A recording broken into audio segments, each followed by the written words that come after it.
Friends, गुस्से में आके लगभग हर व्यक्ति कुछ ना कुछ ऐसा करता है जिसके लिए वो बाद में उसका पछतावा उसे होता है, बाद में उसको सोचता है, उस पर परेशान होता है। कई चीज़ें ऐसी होती हैं जिससे उसका नुकसान हो जाता है। कई निर्णय ऐसे होते हैं जिसके बारे में सोच के वो सोचता है कि मैंने ऐसा डिसीजन क्यों लिया।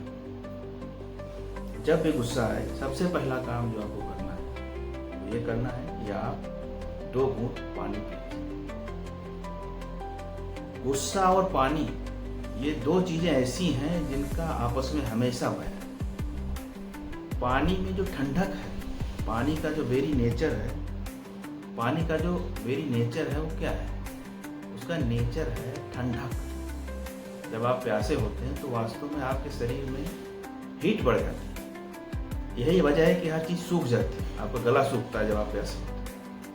तो पानी की जो आत्मा है वो क्या है? ठंडक है। तो जब भी आप गुस्सा करते हैं तो तुरंत आप कोशिश ये करिए, कोई बात कहने से पहले 2 घूंट 4 घूंट पानी जरूर पिए। दूसरी बात यह है कि गुस्सा अगर तुम्हें आ रहा है, स्थितियां ऐसी बन रही हैं कि तुम गुस्सा करने जा रहे हो किसी के ऊपर,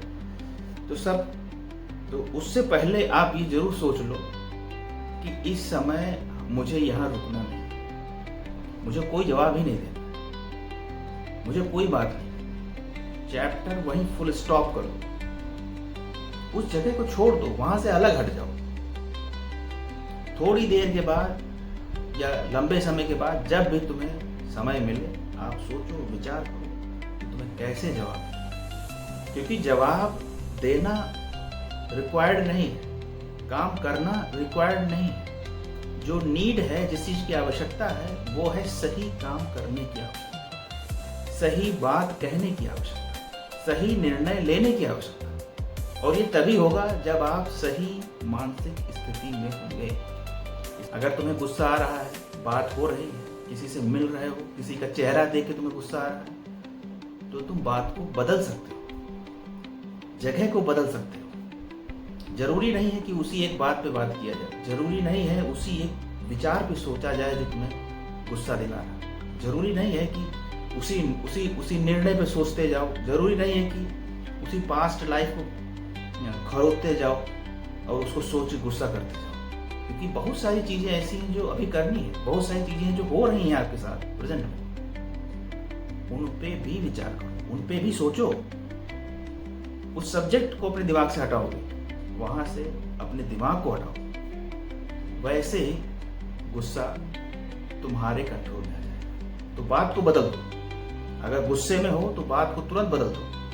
इंसान से गुस्से में हो, चेहरे से गुस्सा कर रहे हो, उस इंसान के चेहरे से अपने आप को दूर कर लो। जगह से परेशान हो, जगह से दूर कर लो। मेमोरी से परेशान हो, मेमोरी से दूर कर लो अपने आप को। हजारों मेमोरीज हैं, कुछ अच्छी हैं, कुछ खराब है। जो खराब मेमोरीज हैं, जिन पे गुस्सा आ रहा है, उन पे क्यों विचार करना? कुछ अच्छी मेमोरीज भी होंगी लाइफ में आपकी, उन मेमोरीज को याद करिए, उन मेमोरीज में जाइए, थोड़ी देर वहां रहिए, अपने आप को नरिश करिए, इनरिच्ड होइए, फिर गुस्सा एक ऐसी चीज है, एंगर एक ऐसा इश्यू है जो हमेशा नुकसान ही करता है। तो अगर गुस्सा आ रहा है आपको किसी भी काम पे, किसी भी विचार पे, किसी भी घटना पे, किसी भी जगह पे, और आप उसको नष्ट करना चाहते हो, तो सबसे पहला काम ये करिए कि उस गुस्से पे गुस्सा करिए। क्योंकि वास्तविक शत्रु, वास्तविक जो आपका दुश्मन है वो गुस्सा ही है, वो एंगर ही है। जो करवाएगा वो आपके अपोजिट ही होगा, वो आपके अगेंस्ट ही होगा। इसलिए अगर गुस्सा करना है तो उस गुस्से पे गुस्सा करिए। जैसे ही आप उस गुस्से पे गुस्सा करेंगे, आप अपने आप को कंट्रोल्ड स्थिति में पाएंगे, आप अपने आप को समझा पाएंगे। गुस्सा आपको आ रहा है तो गलती किसकी है? गलती सामने वाली की कभी नहीं, गलती आपकी है। क्यों? अगर आप इसको स्क्रिप्चर से समझेंगे तो सीधी बात कही गई कि व्यक्ति के कर्मों का फल व्यक्ति को मिलता ही है। आपका कोई कर्म ऐसा था जो गड़बड़ था, जो गलत था, जिसके कारण से आपको आज गुस्सा आ रहा है, आप उसको सफर कर रहे हैं। सामने वाला तो केवल एक निमित्त बन रहा है, केवल एक माध्यम बन रहा है। गुस्सा आपके अंदर रहा है, वो नुकसान कर आपका रहा है, वो नेगेटिव आपके लिए है, आपका नुकसान कर रहा है, आपके काम रोक रहा है, आपकी इमेज नेगेटिव बना रहा है। तो सारे काम जो हैं वो गड़बड़ तो आपके हो रहे हैं, सामने वाले के नहीं हो रहे। और क्यों हो रहे हैं? क्योंकि आपसे कोई ऐसा काम है जो गड़बड़ हुआ है, जो गलत हुआ है, जो नहीं होना चाहिए था। ये स्क्रिप्चर के कॉन्सेप्ट के अनुसार है। ऐसा अध्यात्म ऐसा कहता है कि जब आपके कर्म गड़बड़ होते हैं तो आपको फल कभी सही नहीं मिलता। फल आपको ऐसा मिलता है जो आपको दुख देता है, गुस्सा देता है, जेलसी देता है, पछतावा देता है।